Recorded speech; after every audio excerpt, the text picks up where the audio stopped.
Assalamualaikum warahmatullahi wabarakatuh. Salam dan bahagia. Perkenalkan, nama saya Rumtria Marsari, NIM 2019-017-148 dari Prodi Akuntansi Fakultas Ekonomi Universitas Sarjana Wiyata Taman Siswa. Saya akan mempresentasikan mengenai skripsi saya yang berjudul Pengaruh Likuiditas, Return on Asset, Pertumbuhan Laba, dan Sales Growth terhadap Kualitas Laba, Studi Empiris pada Perusahaan Manufaktur yang terdaftar di Bursa Efek Indonesia tahun 2016 sampai 2019. Untuk penyusunan skripsi ini, saya dibimbing oleh dua dosen pembimbing. Yang pertama, Ibu Teguh Erawati, SE, MSc, AK, CA, CPA. Dan yang kedua, Ibu Sri Ayem, SE, MSc, AK, CA, ACPA.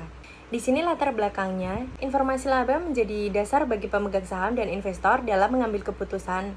Informasi laba merupakan indikator pengukur kinerja perusahaan. Oleh karena itu, laba menjadi hal yang sangat penting bagi mereka yang memanfaatkan informasi akuntansi sebagai dasar dalam pengambilan keputusan. Di sini untuk fenomenanya, manipulasi laba pernah dilakukan oleh PT 3 Pilar Sejahtera Food Tbk atau AISA, yaitu yang merupakan salah satu perusahaan manufaktur di sektor produk konsumen. Di sini perusahaan dilaporkan melebihkan uang sebesar 4 triliun dalam laporan keuangan di tahun 2017. Penelitian ini menggunakan teori signaling teori. Merupakan teori yang menjelaskan bagaimana suatu perusahaan dalam memberikan sinyal-sinyal kepada pengguna laporan keuangan yang membutuhkan informasi tersebut untuk mengambil suatu keputusan. Keputusan investor ini dipengaruhi oleh kualitas informasi yang diungkapkan perusahaan dalam laporan keuangan tersebut. Untuk rangka pikir penelitian ini dapat digambarkan sesuai dengan variabel X dan variabel Y. Di sini menggunakan 4 variabel X dan 1 variabel Y. Dan dalam bentuk rangka pikir ini dapat menggambarkan pengaruh antara variabel X dan variabel Y. Dan kemudian dari kerangka pikir tersebut kembangkan menjadi sebuah hipotesis. Di sini terdapat 4 hipotesis. Hipotesis yang pertama, likuiditas berpengaruh positif terhadap kualitas laba. Hipotesis yang kedua yaitu return on asset berpengaruh positif terhadap kualitas laba. Hipotesis yang ketiga, pertumbuhan laba berpengaruh positif terhadap kualitas laba. Dan hipotesis yang terakhir yaitu sales growth berpengaruh negatif terhadap kualitas laba. Di sini hanya sales growth yang berpengaruh negatif karena berdasarkan signaling teori, pertumbuhan penjualan yang mengalami peningkatan dari tahun ke tahun merupakan berita buruk atau bad news. Kenapa dikatakan berita buruk?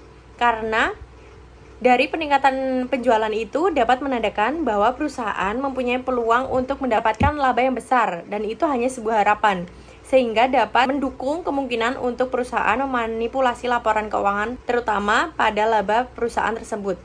Untuk populasi penelitian ini adalah berasal dari perusahaan manufaktur tentunya yang terdaftar di Bursa Efek Indonesia dari tahun 2016 sampai dengan tahun 2019. Dan dari populasi ini tidak semua dapat dijadikan sampel. Sehingga untuk mendapatkan sampel, kita menggunakan teknik purposive sampling. Dari beberapa kriteria yang dapat dijadikan sebagai pengambilan sampel, itu kita mempunyai 6 kriteria. Yang pertama, perusahaan manufaktur yang terdaftar di Bursa Efek Indonesia selama tahun pengamatan, yaitu dari 2016 sampai 2019. Yang kedua, tentunya mempublikasikan laporan keuangan perusahaan dari tahun 2016 sampai 2019 yang dapat diakses melalui situs IDX ataupun melalui situs perusahaan. Yang ketiga, data yang diambil dari perusahaan tersebut merupakan laporan keuangan yang berakhir pada 31 Desember serta memiliki data yang lengkap. Untuk teknik analisa datanya, di sini terdapat 4 analisa. Yang pertama, analisis regresi linear berganda.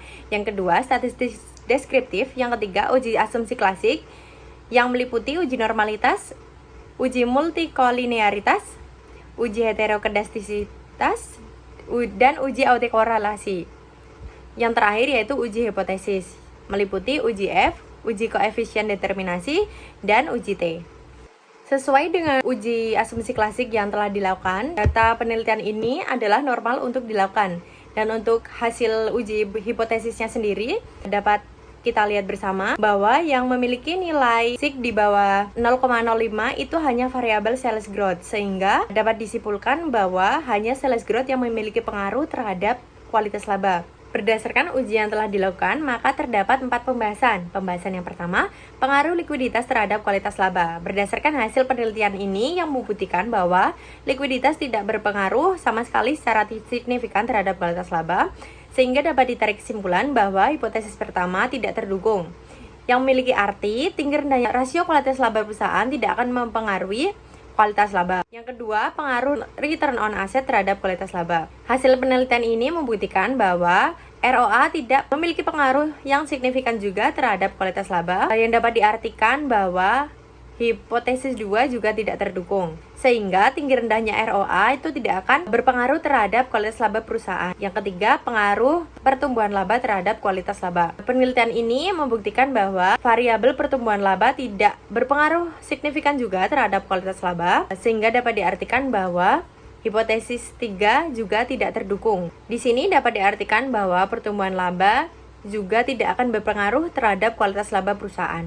Dan yang terakhir, pengaruh sales growth terhadap kualitas laba. Di sini, sales growth memiliki pengaruh terhadap kualitas laba, namun berpengaruh negatif terhadap kualitas laba, sehingga dapat ditarik kesimpulan bahwa hanya hipotesis 4 yang terdukung, dan dapat diartikan bahwa besar kecilnya pertumbuhan laba pada suatu perusahaan akan berpengaruh terhadap kualitas laba perusahaan manufaktur yang terdaftar di BEI periode 2016 sampai 2019. Untuk kesimpulannya sendiri, sesuai dengan pembahasan, dapat ditarik 4 kesimpulan. Yang pertama, variabel likuiditas tidak berpengaruh signifikan terhadap kualitas laba. Yang kedua, variabel return on asset tidak berpengaruh signifikan terhadap kualitas laba. Yang ketiga, variabel pertumbuhan laba tidak berpengaruh signifikan terhadap kualitas laba. Yang keempat, variabel sales growth berpengaruh negatif terhadap kualitas laba. Untuk sarannya sendiri, di sini terdapat 3 saran. Saran yang pertama ditujukan bagi penelitian selanjutnya untuk mengganti variabel lain selain yang digunakan pada penelitian ini. Contohnya seperti variabel nilai perusahaan atau dan lain sebagainya, agar berbeda dengan penelitian yang terdahulu. Kemudian yang kedua, yaitu peneliti selanjutnya juga dapat menggunakan sampel dari perusahaan industri lain, contohnya seperti perusahaan farmasi, perusahaan tambang, dan perusahaan lainnya yang selain perusahaan manufaktur, agar dapat dijadikan referensi untuk perusahaan industri lainnya yang membutuhkan penelitian terdahulu. Kemudian, saran yang terakhir yaitu peneliti selanjutnya dapat menambahkan periode kurun waktu 5 tahun dari 2017 sampai 2022, karena untuk saat ini laporan tahunan perusahaan itu tersedia setiap 5 tahun terakhir. Sekian presentasi skripsi dari saya. Bila ada kurang, saya mohon maaf. Terima kasih. Wassalamualaikum warahmatullahi wabarakatuh. Salam.